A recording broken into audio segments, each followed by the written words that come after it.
ஹாய்ங்க, வணக்கம். இன்றைக்கி பிரண்டை துவையல் தான் அரைக்க போகிறோம்.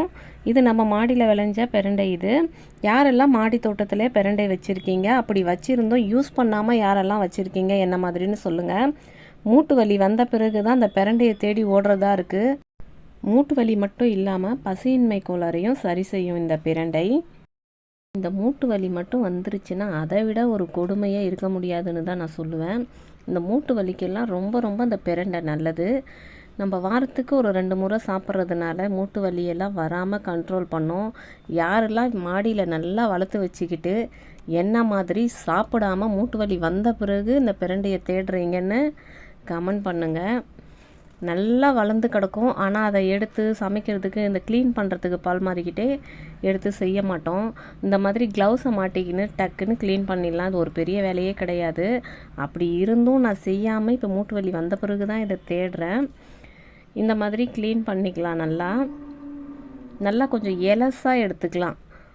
எலசாக எடுத்துக்கிட்டிங்கன்னா ரொம்ப இச்சிங்லாம் இருக்காது. ஒரு 3-4 கணு இருக்கிற மாதிரி எடுத்து இந்த மாதிரி நல்லா க்ளீன் பண்ணி எடுத்துக்கலாம்.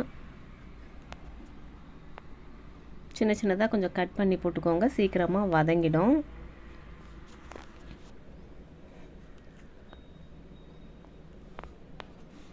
இந்த அளவுக்கு நான் க்ளீன் பண்ணி எடுத்திருக்கேன். இப்போ இந்த அளவுக்கு வேஸ்ட் வந்திருக்கு. எனக்கு கொஞ்சம் போதுமான அளவு இருந்ததுனால நான் இந்த இலையெல்லாம் போடலை. கம்மியாக இருந்துச்சுன்னா இந்த இலையெல்லாம் கூட சேர்த்துக்கலாம். இதுவும் ரொம்ப நல்லது தான். இந்த மாதிரி எலசாக இருக்கிற இலையெல்லாம் போட்டுக்கலாம். இந்த மாதிரி பூச்சி இருக்கிற இலையெல்லாம் போடாதீங்க.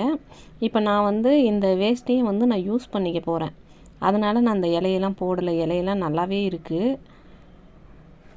இப்போ இது எல்லாத்தையும் ஒரு பக்கெட்டில் போட்டு தண்ணி ஊற்றி வச்சிடலாம். ஒரு 3-4 நாள் நல்லா ஊறிக்கிட்டு இருக்கட்டும். நல்லா ஊறின பிறகு வடிகட்டி இதை ஸ்ப்ரே பண்ணி விடலாம் செடிக்கெல்லாம். செடியில் இந்த அஸ்வினி பூச்சி அந்த மாதிரிலாம் வராது. கோமியம் கிடச்சிச்சின்னா அதை ஊற்றி ஸ்ப்ரே பண்ணுங்கள், அதுவும் இன்னும் நல்லா கேட்கும். இப்போ ஒரு வானல் வச்சு எண்ணெய் விட்டுக்கிறேன். எண்ணெய் விட்டு கருப்பு தோல் உளுந்துருக்கும் இல்லையா, அதுவும் பூண்டும் சேர்த்து நல்லா வதக்கி விட்டுக்கலாம். இந்த அளவுக்கு கொஞ்சம் கலர் மாறினதும் கூடவே காஞ்ச மிளகா, காரத்துக்கு ஏற்ற மாதிரி காஞ்ச மிளகா சேர்த்துக்கலாம். கொஞ்சம் பெருங்காயம்,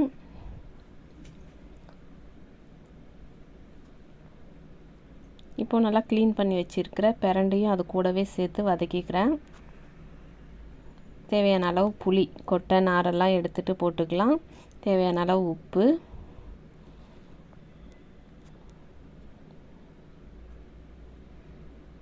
இப்போ ஒரு கைப்பிடி அளவுக்கு கருவேப்பிலை சேர்த்து நல்லா வதக்கி விட்டுக்கலாம். கொஞ்சம் நல்லா வதங்கட்டும்.